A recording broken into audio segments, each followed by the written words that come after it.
Hi everyone, welcome to Scouting for Growth. Today I'm meeting with Henrique Volpi, one of the co-founders and the CEO of Kakau. Kakau is one of the very first InsurTechs in Latin America. It is also not only an InsurTech, but a tech platform that improves insurance operations and deals with complex financial services. It also delivers a fully digital experience through the use of machine learning and robotic process automation. Henrique is actually one of the co-authors of the InsurTech book, which I co-edited with some of my colleagues in the marketplace. He is also the co-founder and board member of the InsurTech Association of Brazil. During this podcast, we will discuss InsurTech in Latam and Brazil, selling insurance via the phone, Brazil's regulator approving subscription transaction models, NFT policies, the future tech-led business models. So let's dive into today's discussion.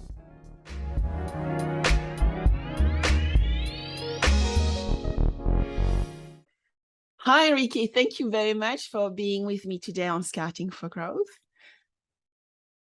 Hello, Sabine. It's my pleasure to be here. Nice to meet you again, although virtually, but meeting you again, it's always a good thing. I look forward to seeing you soon, I hope. Yes. So you are in São Paulo, Brazil. So tell me how things are in Brazil at the moment. So things are getting back to normal, Sabine. A lot of traffic jams in São Paulo because, during the pandemic and right after the pandemic, we didn't have traffic. We didn't have a lot of people going around. So it looks like now that things are going back to normal. We see that the office buildings are busy, taxis and Ubers going around, traffic as it used to be, restaurants are packed. So it's good to see that, finally life is going back to the way it used to be. That's superb to hear. And actually, Henrique, you are in InsurTech, and it will be great to explore some of the points I made into my introduction, because you are a co-founder and CEO of Kakau. And so it would be great to hear who is Kakau, but also you actually many years back set up as a founder, and at the time you were president of the InsurTech Association of Brazil. So tell us a little bit more about your two activity. Yes. Sabine,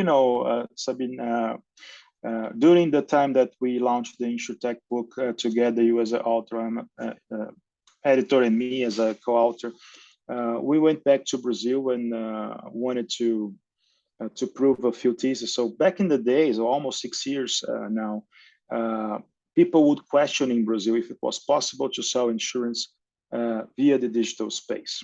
Back in the days, it was only done by the phone. You could actually originate business via digital, via Google AdWords and so on. But having a fully digital experience, it wasn't the case back then. So, we kind of did a contrarian thing and went to do that because, we knew that around the world that was a real trend. So the first thing we did, we went to a very large legal firm in Brazil called Pinheiro Neto and asked for their help because, it is a regulated space, right? My background is in tech. My co-founder, Marcelo Torres, had a background in insurance, and we understood the importance of, having a legal team. And we designed one of the first digital MGAs in Brazil. So we would do everything around the digital space that the insurance carriers at the time weren't doing. But we would, of course, write in their balance sheets because we didn't have at the time we didn't have a license. And at the same time, because of that, we went to the local regulator that it's called SUSEP in Rio. They're based in beautiful Rio de Janeiro. And we went there as almost like a suicidal mission because, it was yes or no. We wanted to do a subscription business, insurance subscription business. At the time, it wasn't normal to do that. And to our surprise, the regulator was very pro-business, very pro-innovation, and they said, you can do it as long as the carrier approves. There is no problem to have a insurance on a subscription model. And so we launched Kakau. Our first product was renters and home insurance, was a direct-to-consumer business. And yes, even though it was very hard, as you know, because there's a lot of work around that, we did prove that you could sell policies in the digital space. Later on, we add some new products, such as smartphone insurance. We can talk about more later because it's really a Brazilian phenomenon. Just yesterday, Nubank, one of the largest fintechs in the world, said they have 700,000 policies around life insurance and smartphone insurance. So it's something in Brazil that it's going very fast. And then the last product was micro mobility. So we're insuring electrical bikes, bicycles, triathlon, speed, and all that. So it has been an interesting journey. And just this year, we launched our tech company, Kakau Tech, that it's going to help other insurance carriers and InsurTechs, other financial services companies to, go and do their digital transformation. We have our own RPA solution. We have the modules that we have wrote or coded during the Kakau days. And we did get our license this year as well as a carrier. That's incredible. And so you have talked about so many things, right? You have two parts of Kakau, right? You have the insurance part and the platform part that you're positioning, I guess, as a service to enable others to take advantage of the revolution happening in insurance. But also, you also have been supporting the InsurTech market in Brazil through the association. Tell us a little bit more about that. So the association was a very organic and funny thing, Sabine, because we were, since the beginning, since the get-go, we were talking to the regulator. So different from other startups that were afraid to go to Rio and speak, we are just shooting straight and talking to them and say, hey, we want to do this. Is that okay? Is that legal? Can we move forward? And we were talking so frequently with them that they asked us, and they said, look, we cannot have this kind of activity. We cannot talk to you that much. You need an entity, to manage that. So fair enough. We went back to our legal partner, and we set up the first association, the Brazilian InsurTech Association. We started with 4 or 5 companies. I was elected the first president and stayed as a president for the first 2.5 years. But now we have more than 20 members. I am a member of the board. It is a more mature InsurTech market in Brazil. We help the regulator get close to the FCA in the UK. We help the regulator run the first model of the sandbox. And we are able to propose a lot of things, which is very, very nice. Just to give you an example, during the design of the first sandbox, they wanted to do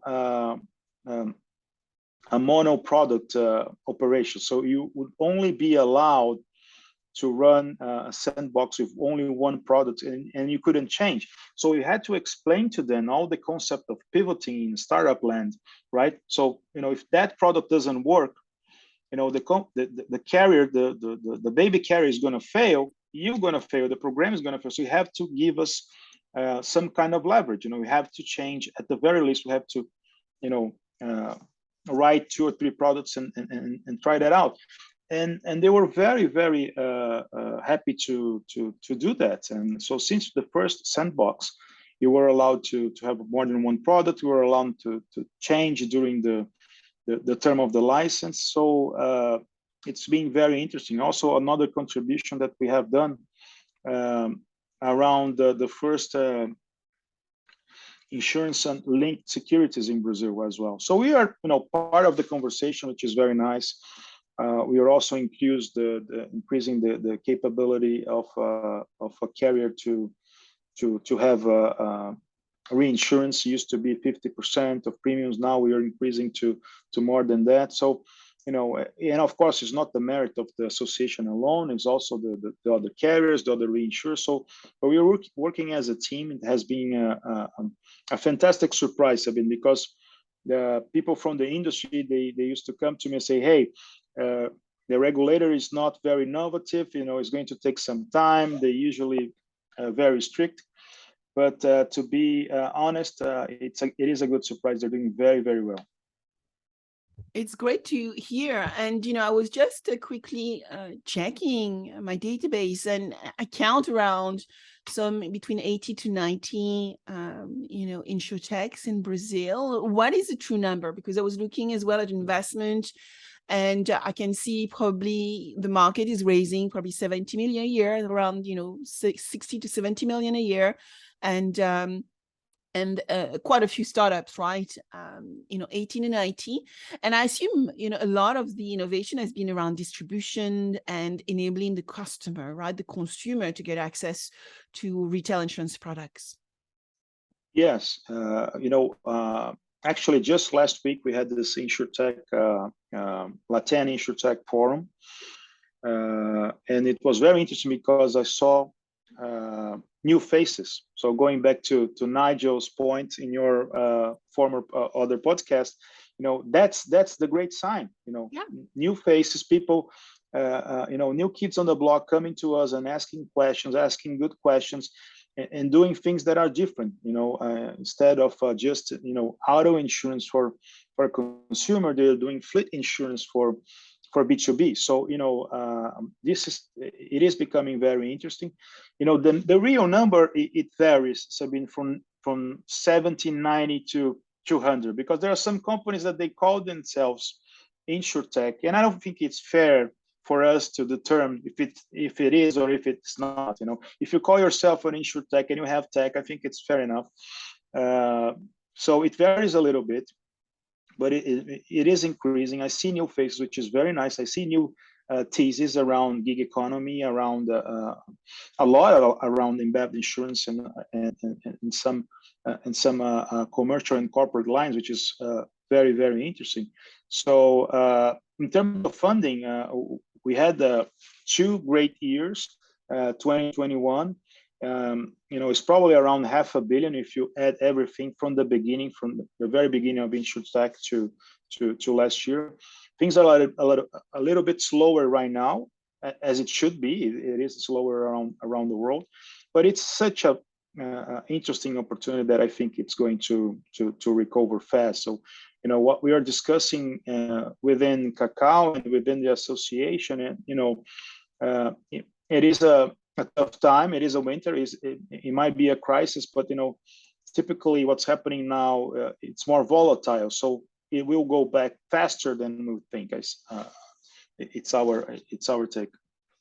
Interestingly enough, when I look at the data around Latam, and I have to say, Henrique, you're my first guest from Latin America, and I look forward to welcoming others. I've been looking at Nubank and some of the innovation happening in your region.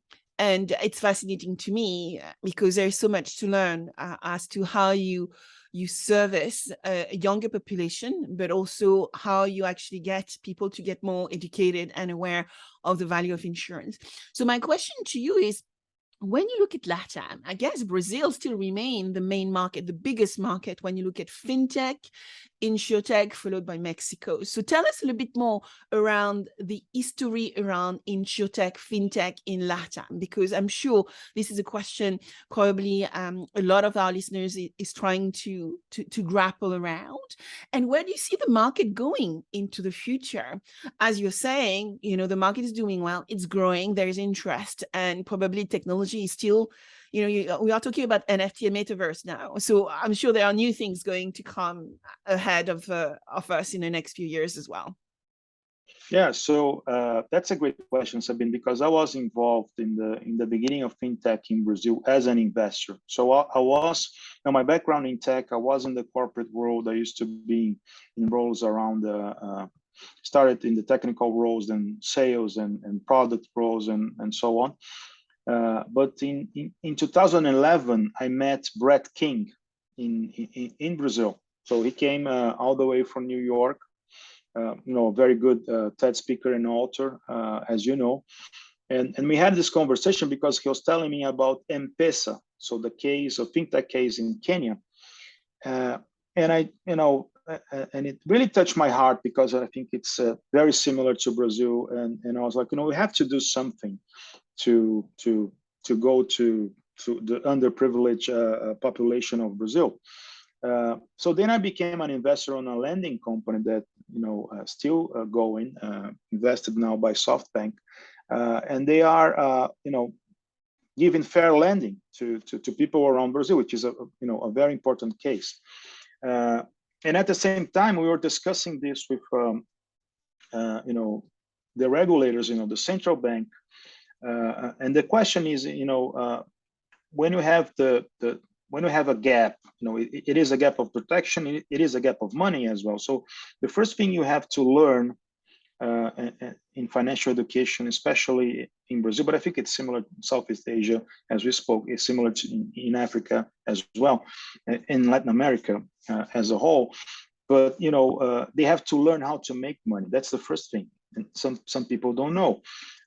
They have to learn how to lend money. They have to learn how to manage that, and hopefully they will learn how to save a little bit later, and then only later they will think about insurance. So insurance it's really if you think about it, typically you start as Nubank, as Neon, as the lending companies. You start with lending and credit card, and then you go up the value chain to hopefully investments, and then insurance. So insurance and InsurTech, if you think about it, we were probably 5 to 6 years late compared to fintech in Brazil.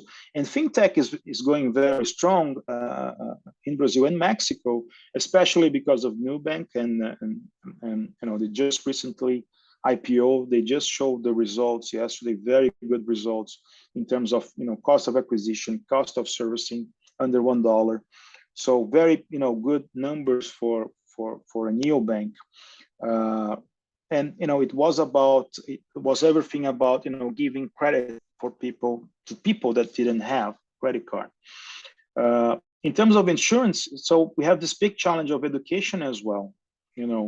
Trying to convince and educate people that you should protect yourself, you should protect your device. I think the device now, smartphone insurance, it's going very well because it's something that everyone values and it's part of their lives, and it's part of their business sometimes. We have a high unemployment rate in Brazil, under 9%, but still very high. So a lot of people are independent contractors, and smartphone it's a way they do business.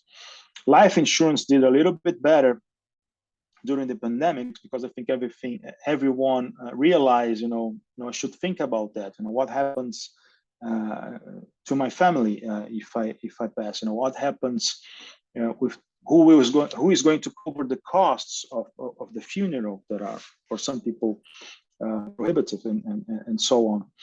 And in terms of future, so we have this big challenge in education. And in terms of future, we have a newer generation that only buys online.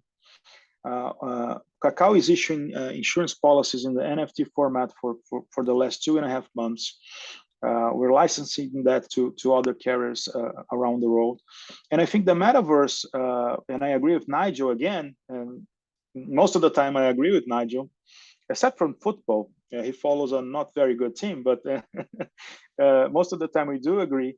And I think the carriers are the ones that are more equipped to manage the digital risks. If it's a digital property, if it's digital art, NFT, if it's a digital currency, if you are a digital broker. Although we did had some meetings with people from the Lloyd's of London, and the adjusters, some of the friends that do this job, they say, we don't really can't price digital risk or cyber risk yet the way you want it, but that's natural. It's a newer risk, it's an emerging risk, so it's going to get some time. But even though they're very critic and they think they cannot price at their best, still, I think the best shot to price digital risk would be around carriers, reinsurance, and InsurTechs that are part of the business. So I think there's going to be a lot of business around that. I am particularly very interested in the ramifications of cyber, and I think that another trend it's services. Some of the big carriers in Brazil are already setting up services companies that basically is going to prevent risks from happening, especially around commercial lines. Can I analyze your logistic chain and see what are the risks? And I will charge you for that. So it's not premium. So I was speaking to the CFO of a very large Japanese carrier here in Brazil, and suddenly he realizes, if I have a services company, I don't have to make reserves, capital reserves, and say, yeah, it's perfect, right? It's better. So I think in the future, the carriers, they're going to have a very solid services business with many ramifications around digital, cyber, logistics, transport, credit for surety, for example, and a carrier as well. So the traditional business and the services business. Yeah, I agree with you, and I'm seeing it as well emerge. And then, when you think about the data, which is already available from the carrier business to actually help the service business to assess risk better, right? It's around building risk mitigation services for their client base would be amazing. Partly when you look at sustainability and even helping big companies to make change as to how they move from fossil fuel to renewable energy, which I guess I coin transition economy, the transition risk. And so therefore, the opportunity around that, you're absolutely right, will be very services-led to enable those companies to learn how they can mitigate the risk and get more transparency, understanding how they can actually insure it more transparently and better. When you look at Kakau, actually, and your journey into insurance land, I know you come from a technology background and your co-founder come from an insurance background, and you already touched so many different areas of expertise of yours, even lens around trends of the future. What would be the lessons you would give to younger founders coming into insurance technology, into our world? Because things are changing all the time, right? And there are amazing opportunity coming all the time as well. But what would be the lesson learned you could share with them and the tips you would give them to avoid, the mistakes? Yeah, so I think that the lesson is that it's not going to be as fast as you want, right? So it's always not as fast as we wish. So it's going to take time. So you have to be patient. You have to be resilient. You're going to pivot. Don't be afraid to pivot. So you're going to pivot many, many times around the journey. I think you have to be aggressive in terms of technology. So we have seen, unfortunately, around the world, and I don't know, you probably check that too. So there are many, many companies that don't really have a good tech stack, right?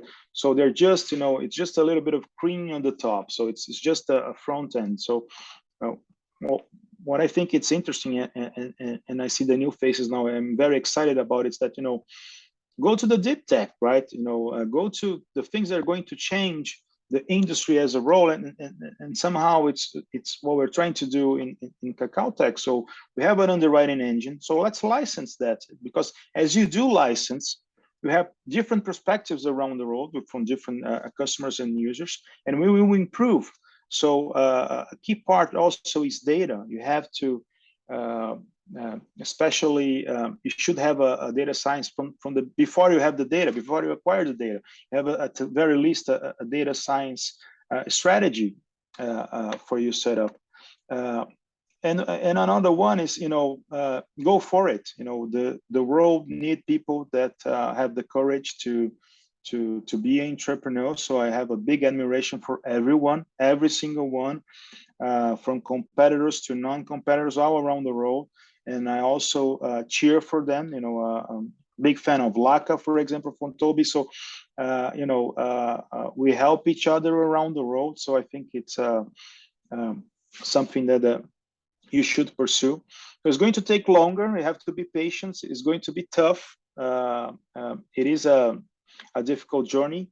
But I think if you have an underlying value, for example, such ourselves, that we want to improve reduce the insurance gap in Latin America, and now expanding that, we want to help with technology, reduce the insurance gap around the world. I think it's a mission. It's a value that you will carry, that's going to be dear to your heart, and will help you during the difficult days, because it happens. You have a lot of taxes to pay. You have payroll to meet.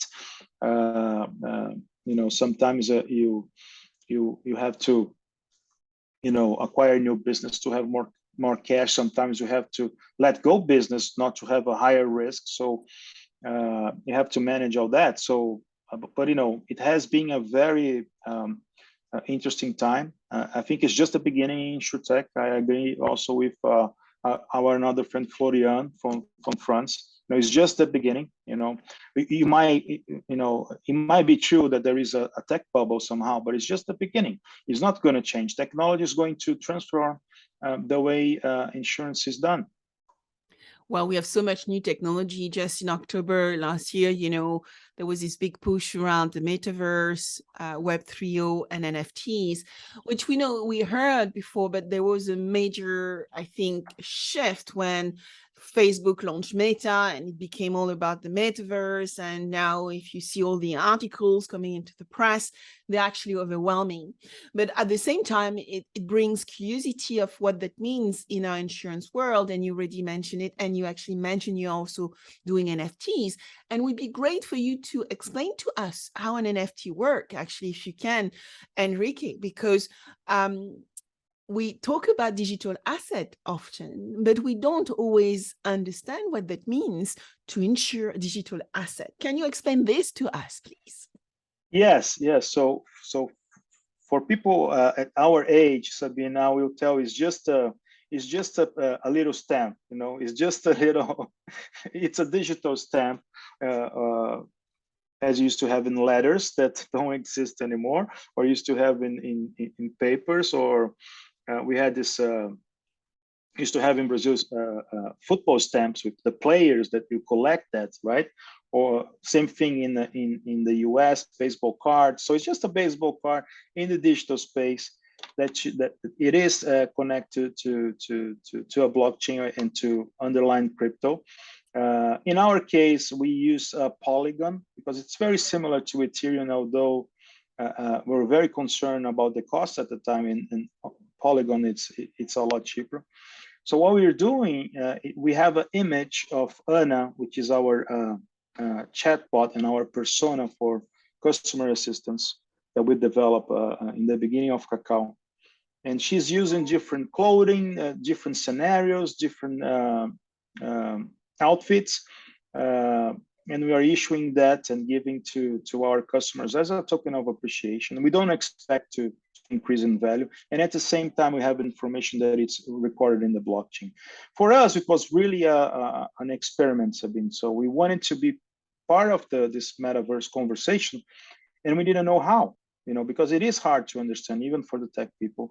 There's a lot of ramifications, a lot of opportunities, and at the same time, a lot of challenges and confusion. So we wanted just to test. So I gave this assignment to our tech team, I think 6 months ago, and they built like a MVP, and it was viable. And then 3 months later, we were issuing, but still testing. And I can tell that for the younger generation, it's something very interesting. I had a meeting with the regulator just the other day, and I asked him, in Brazil, if I could use NFT as a policy, if that was okay. And he said, I don't know anything about an NFT. Just a second. So he calls his daughter, and his daughter said, yeah, that's great. And he said, she said it's great. Let me just study a little bit, if there's something against the law. But we had to go ahead, and we are doing so. It is a newer thing, and what we want to do in the future with that NFT policy is that will be a token that will engage the person, and this is a common theme, I think, around insurance. How do I engage? Insurance is low touch. How do I engage with our customers? Sometimes we have a big life insurance company, they have like millions of customers, and they don't engage, right? They do when they pass, right? Someone does, not the customer. So the NFT will be a token to unlock access to shows, to conventions. We can do all sort of things to that, and try to engage the customer. So we are doing a project with a large carrier in Brazil with the brokers. So the brokers will have an NFT. It's kind of a price, and that price will unlock larger discounts and commissions and access to football stadiums and things like that. But it's just the beginning. What we want to do is just try it and see how it goes. What are the ramifications and what people's going to say. And the younger generation are very excited about the crypto community in Brazil. Said a lot of good things about us. But of course, the older generation don't really care. They don't even download, or not download, but access their NFT via their digital wallet. They don't have a crypto wallet anyway. So I think it's more like thinking about the future and testing something new and see what are the opportunities around that. Yeah. So, I mean, you already mentioned a big part of things we need to do in insurance is education, but then you actually reiterated it with this metaphor around NFTs, and you, as a startup, testing, learning, developing new products, but not being in a rush, right? Because at the end of the way, you want something which is regulatory compliant, and at the same time, a customer want. That might be the new generation wanting to ensure their NFT arts or the NFT art on the Instagram or whatever that might be, and keep the value of the asset long term, which means if there is an asset, even though it might be digital, there is an opportunity for policy. And with digital policy, as you highlighted, there is also cybersecurity. So another opportunity to improve our cybersecurity policies. Now, you also highlighted an interesting trend, because you set up Kakau, and I remember when you set up Kakau, it was all about the insurance side of the business. Today, you also have a platform which enable others. And so I would like to link my question with your views around the future of embedded. So we talk about embedded insurance. For some, it's a buzzword, but what I can see is when you think truly about embedded, for me, it's about infrastructure as a service. It's about designing and producing new products and services involving others. So it's about building digital ecosystems as well. It's actually looking at product and services slightly differently, and not being shy that if you don't have everything off the shelf, you can actually get it from somebody else. What's your view of the future of embedded, and how you're embracing it when you look at Latam and Brazil right now, Henrique? Yeah, so I think it's a very interesting opportunity. It's not as big as some people say. It's I think it's fairly big, but embedded insurance has been around for centuries, right? And somehow, not in the digital sense, but we always had embedded insurance. So insurance always was a very good product in financial services and retail, big retail, to be part of the offer, right? What I think it's now happening, and it's just the beginning in Brazil, and we have done some partnerships around that, and we're helping that. What we're seeing right now is like, okay, so let's do in the digital space. It is easy, it is automatically, and at a fair price, and you actually communicate it. But I think one of the challenges that we had here in Brazil and probably around the world, around the former embedded insurance prior to the digital space, was sometimes you would buy it and you didn't even know, right? You're just leaving the store, and you get home and you realized you pay extended warranty for your couch, and you didn't realize at the store, and then you just leave it or go back and ask for the refund because you didn't want it. Now, when you do it with digital, you can educate more and have a better conversation around that. And I think it's very valuable for the customers because there's no point of buying insurance if you don't want to buy insurance. You're just doing something that it's it might work in the short term for your quarter, for your numbers in terms of gross written premium, but it's not going to work overall, and especially around the customer satisfaction. Probably the best example of embedded insurance in Latin America, and I'm probably going to say in the world right now, is Nubank, because in less than a year, you have 700 policies, and we are part of the project back in the days, in the very beginning, around the smartphone insurance. So they launched first the smartphone insurance, they moved to smartphone insurance and life insurance, both with Chubb Studio. It's really, really great because they communicate very well. So it's not like they're selling something and pretending it's not insurance. So they communicate very well, very well. I am a customer. I'm a customer of the bank.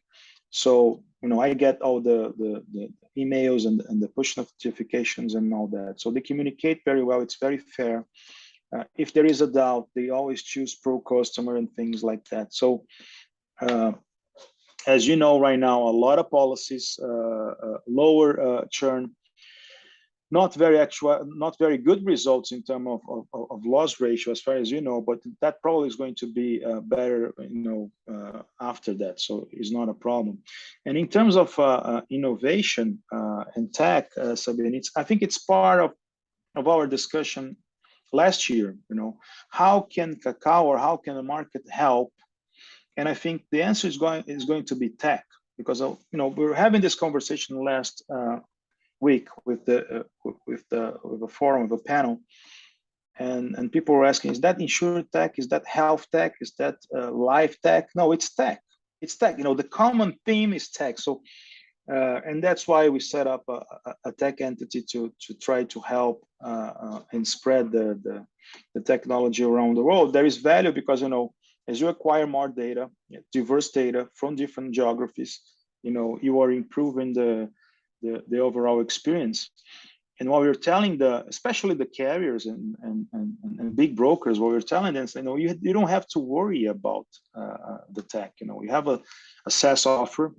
You need to have a very strong contract with SLAs. If you don't meet the SLAs, you don't pay or you just fire me. But you don't have to, to worry about the business requirement becoming an IT requirement, and then the IT requirement becoming code. That's challenging because now everything is like this. You're going to code everything, so you might as well become a tech company or have tech partners. So and somehow I agree with Matteo Carboni. He says that every insurance carrier is going to be an InsurTech. I think that every company is going to be a tech company, right? But in the beginning, you might need some help, and I think partnerships are going to occur around the big players like Google, Amazon, and IBM and Microsoft, Azure, and the others. Yes, and every business definitely will become a tech business, and partly insurers. And I feel always really encouraged and inspired when I work with incumbents, right? Established players who actually recognize themselves that they are going to become or are becoming more tech-led, and recognizing the balance between services. So technology they are going to acquire from others to enable them to produce and launch new products and services much faster, and things that they need from the core. You mentioned Nubank, and I don't know whether you listened to the podcast I had with Andrew Cons from Bull Tech. I mean, this is a really interesting podcast because we're chatting about them building the first insurance exchange, the largest one around the globe. And today, Andrew was saying to me that they are actually passing through their platform over $44 billion in terms of quoted premium annually. So not insignificant. And their whole proposition is an embedded proposition. So more to be seen, I think, on this arena. But at the same time, Henrique, what are the challenges and things we need to pay attention to when we look at the future? Because we have all this tech, right? We have all those big trends, all these disruptive trends coming at us. What are things we need to watch out for as we move to this future tech world?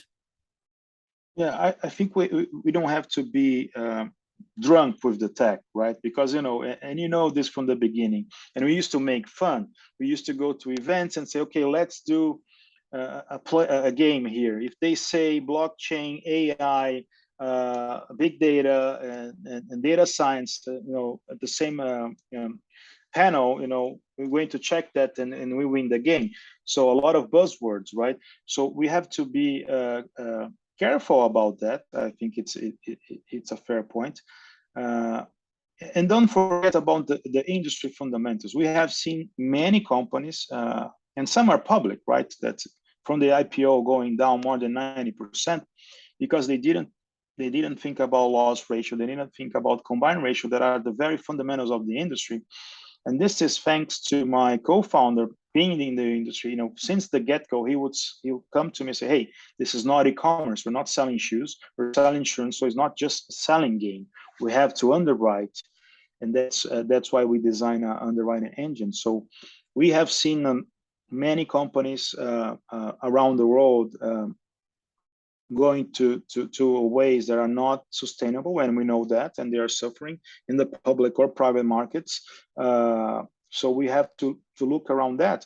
And actually, as you do that, if you think about, how can I improve my loss ratio and as an InsurTech, and if you license that, you're creating a greater impact because you're going to big full-time carriers and say, hey, I have an engine. Can you test it and see if it improves your number in that specific line? Or they will come to us and say, okay, you're doing that for a smartphone. Can you do that for commercial lines? Is that a possibility? Can you test that?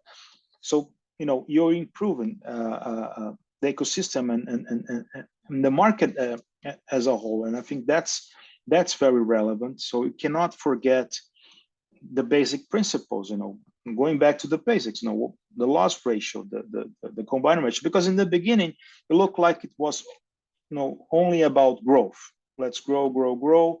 There's a lot of money in the market, and then for financial services, insurance, and banking, we know that it's not the case. So lending is suffering, with the same problem, just giving money away, and you don't collect. If you open a stand at the city of London, giving £100, people will show up and collect the money. They were doing that. So you have to underwrite the credit as well. So I think that's the most important thing. And again, going back to tech, the tech that you are producing will have value. It's not only about growth. It's not only about design. It's not only about nice communications and logo and conversations. There's also, something under the hood. There's an engine that has to go and provide better results overall. Absolutely. And, I often call them a reinvention engine. So, which takes me to a question I have for you looking at, Latam in terms of corporate venturing. So, the role of a corporate venturist is partly to source for ventures, invest in them, but also look at the opportunity, how you fulfill the need of those startups and ventures you have in portfolio to enable them to find the customers of the future. Some corporate venturists also go into venture building. So when they can't find what they are looking for out there and they see good potential in opportunity, they will build, or find help amongst the ecosystem to build what is missing out there. How does that play in Brazil? How do you interact with the corporate venture arm of the big insurance company. And you see this as a growing market in Latam. Definitely, I think so. So there's this very popular number one in auto insurance in Brazil called Porto Seguro. They just finalized an acquisition last Friday from their corporate venture arm. So the corporate venture, I think it's probably one of the most important sides of venture capital, because they understand very deeply the underlying industry that they are investing most of the time. It should be, right? So in case of Porto Seguro, they were investing in tech and tech related to insurance or InsurTechs. In the case of Banco Votorantim, they have a very good arm. It's a bank from a traditional cement company in Brazil, but it's a bank that invested in Neon. Neon, it's the second largest neobank of Brazil, rival to competitor of Nubank.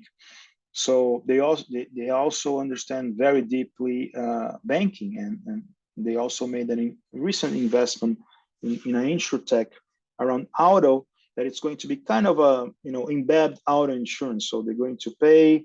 You're going to get the loan, and you get the insurance with the loan. So, but what I like about corporate venture is the level of understanding. It's similar to reinsurance. We still have a great relationship with reinsurers, but I think they have the understanding around finance and InsurTech. So that's very relevant, because you might be able to actually get a higher valuation and more money if you not go to corporate ventures, but they don't have a deep understanding of that market. So it might be a time bomb, a lot of money, a lot of growth, no fundamentals, and in the end, a non-sustainable business. If you don't have a sustainable business in financial services insurance, there is no value, because no one is going to acquire an insurance company running at 200% of combined ratio. No one is going to acquire a lending company with bad first payment default numbers. So you have to do it. Still early days of corporate venture in Brazil within financial services and InsurTech, but there's a lot of activity. There's this big retail company called Renner, also with a corporate venture arm from a former Oracle executive, Marie, and it's going to come up with very interesting propositions, and especially with the level of understanding that they will expedite the journey, because they are more connected to that specific business or business problem. With this world of startup, and you mentioned it yourself, this world of tech, and the tech which is moving super fast, we need ways to find funding and invest in them, partly through the VC channel, where the metrics are very much about financial returns. What I like with the corporate venture arm of a business is you still have this driver around finance. Let's just be clear, we need to drive financial return and financial performance, but you have much more strategic alignment as well with the corporate goals, objectives. So for me, it's easier to translate and actually align myself to it. But what I also see, which fascinates me, is the evolution of, let's say, the practice, where once upon a time, it was very much about investment. But more and more what we are seeing is companies understanding that they have sourcing and understanding of problems to company like mine, also designing frameworks within their enterprise to actually accelerate their ability to industrialize and democratize the techniques of corporate venturing. But now I also see very few, actually, Henrique, some moving into venture build. And I know the venture build is the most complicated part of the equation, because it's high risk, but potentially high return. And so the world we are in is evolving continuously, and it's part of what fascinates me and inspire me every day. Yeah, I think that for the build part, they should hire you and your crew, but they should hire someone, right? I agree with you. It's higher risk, higher return.